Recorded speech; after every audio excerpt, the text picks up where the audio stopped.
Hello friends, hi Ritu this side from CA Ritu Mittal classes. So friends, आज हम new chapter start कर रहे हैं that is chapter number 3 accounting principles.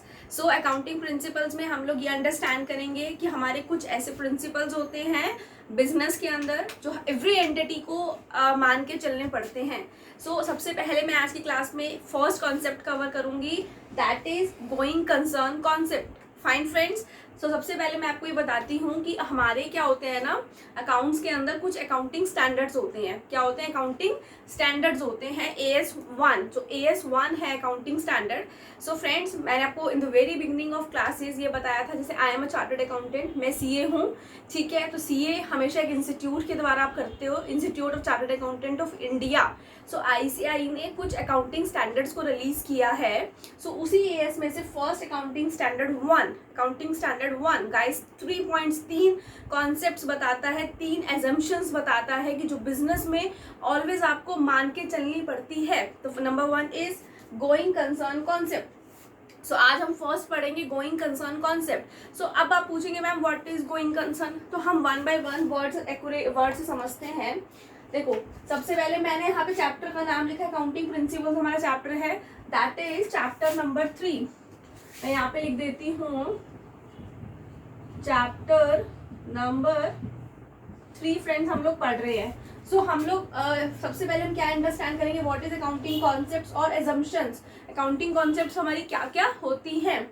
So as per accounting standard 1 AS1 किसने release किए हैं? मैंने आपको बताया ICAI. सो गाइस, क्लास को एंड तक देखिएगा, मैं कुछ इंपॉर्टेंट पॉइंट्स बताऊंगी that is more important for your exams. So first point हमें ये अच्छे से समझ आया. ICAI मतलब institute of chartered accountant of India, उसने कुछ अकाउंटिंग स्टैंडर्ड्स इशू किए हैं. सो उसमें से हम फर्स्ट अकाउंटिंग स्टैंडर्ड की बात कर रहे हैं, that is accounting standard friends 1. So accounting standard 1 में 3 तरह की ऐसी एजम्पशंस, ऐसे कॉन्सेप्ट्स हैं जो हर बिजनेसमैन को मान के चलने पड़ते हैं. फ्रेंड्स, फाइन, समझ आया. Number 1 is going concern concept. अब 3 हमें समझना है. गोइंग मतलब क्या होता है और कंसर्न मतलब क्या होता है.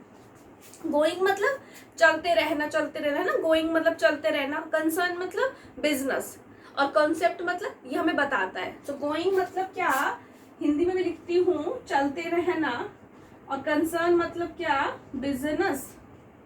सो इट मीन्स ये कॉन्सेप्ट हमें ये बताता है कि कोई भी बिजनेस अगर स्टार्ट होता है तो सबसे पहले ये एजम्पशन मानी जाती है कि बिजनेस हमेशा हमारा लॉन्ग टर्म ड्यूरेशन तक चलता रहेगा. फाइन मैम, रिपीट करिए ना, समझ नहीं आया. बताती हूँ just wait for a second.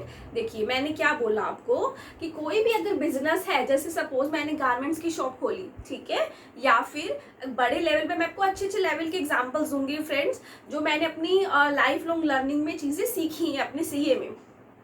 कोई भी, जैसे कोई भी इंडस्ट्री है, ठीक है, कोई भी बिजनेस को स्टार्ट कर रहा है, एक लेमन लैंग्वेज में हम बात करें तो कोई भी अगर इंसान अपना बिजनेस स्टार्ट करता है, व्यापार स्टार्ट करता है, सो ऑलवेज वो यही थॉट प्रोसेस के साथ स्टार्ट करता है कि मुझे ये बिजनेस लंबे समय तक चलाना है.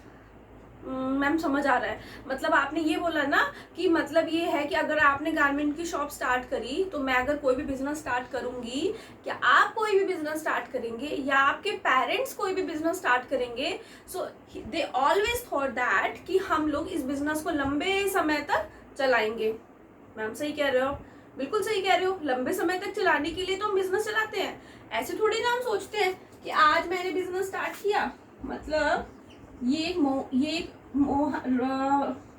रोहन है, ठीक है, रोहन ने क्या किया, यहाँ पे एक बिजनेस डाला, ठीक है. अब मैं बिजनेस वैसी बना देती हूँ, छोटा सा घर, ये एक बिजनेस है. अब ये जो बिजनेस है, रोहन क्या सोचेगा, रोहन ने बिजनेस को स्टार्ट किया 1 जनवरी 2020 को. तो रोहन क्या ये सोच के बिजनेस चलाएगा फ्रेंड्स कि मैं ये बिजनेस सिर्फ फेब तक ही चलाऊंगा, फिर मैं बंद कर दूंगा? नो मैम, वो तो यही सोचेगा ना कि मेरा ये बिजनेस मेरी उम्र भर चलता रहे, ऐसे ऐसे ऐसे ऐसे, मतलब मरना मत सोचना, ऐसे ऐसे ऐसे. सो इट मीन्स मैंने आपको यहाँ पे ये पॉइंट समझाया कि एक बिजनेस गोइंग कंसर्न कॉन्सेप्ट हमें क्या बताता है कि हम हमेशा ये एज्यूम करके चलते हैं, मान के चलते हैं कि हमारा बिजनेस लॉन्ग टर्म, लंबे समय तक चलता रहेगा। मैम समझ आ गया। सो इसका एक छोटा सा एग्जांपल आपको देती हूँ। जैसे मैंने क्या किया ना, अपने बिजनेस के अंदर एसी खरीदा। मैम ठीक है, एसी खरीदा मैंने ना 20,000 का एसी खरीदा, ठीक है। अब एसी मैंने खरीद लिया। अब आपको पता ही है कि हर चीज़ की वैल्यू क्या होती है ना, डे बाय डे रिड्यूस होती रहती है, ठीक है ना। मार्केट वैल्यू कुछ और होती है और खरीदने का प्राइस कुछ और होता है।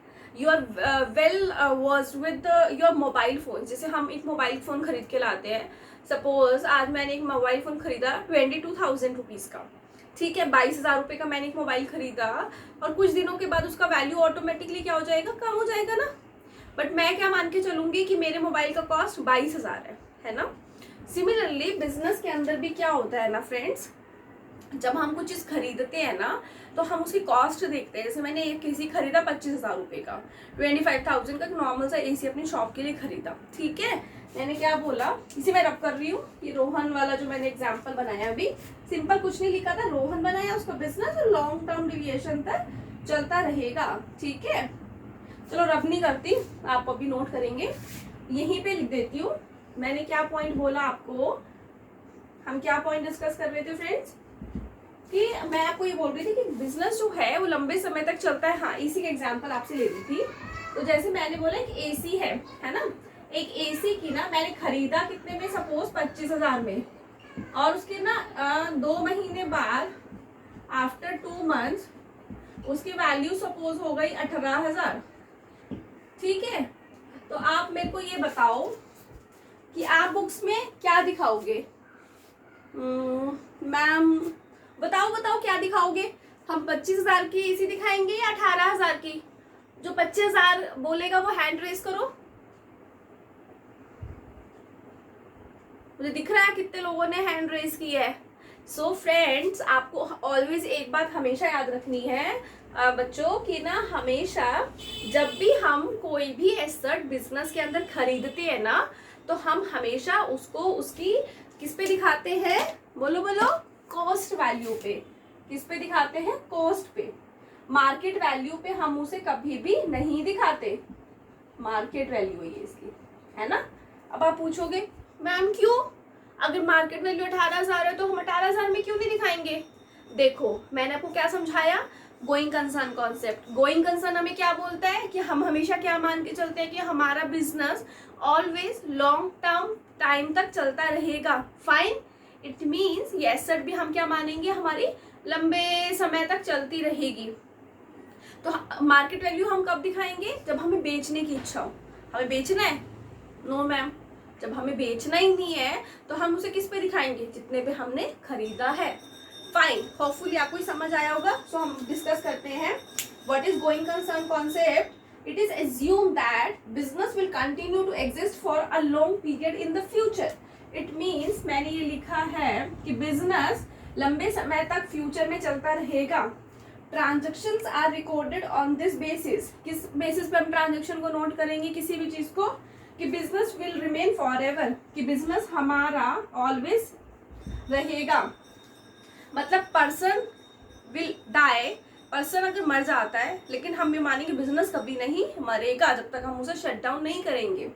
थर्ड पॉइंट क्या लिखा है, बिकॉज ऑफ दिस कॉन्सेप्ट, इस कॉन्सेप्ट की वजह से full cost of the machinery not treated as an expense in the year of purchase.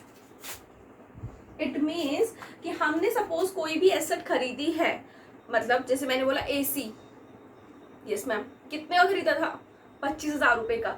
तो क्या मैं 25,000 रुपये, अभी मैं आपको एग्जाम्पल देके बताऊंगी कि इस लाइन का क्या मतलब मैंने लिखा है, ठीक है। और एक लास्ट पॉइंट आपको लिखना है कि हमेशा आपको जो बुक्स में वैल्यू नोट करनी है, दैट इज कॉस्ट वैल्यू। मतलब transactions are recorded on cost value, transactions are recorded on cost value, लिख देना, not on market value, not on market value, ठीक है। सो मैं साइड हो जाती हूँ, आप एक बार नोट कर लो। सो पॉइंट नंबर 2 का मैं एग्जांपल बना के आपको समझाऊंगी, ठीक है। आप एक बार पॉज करके नोट कर लो इसे। ओके फ्रेंड्स, सो मैं इसे अब क्या कर रही हूँ, एक बार रब कर रही हूँ ऊपर से।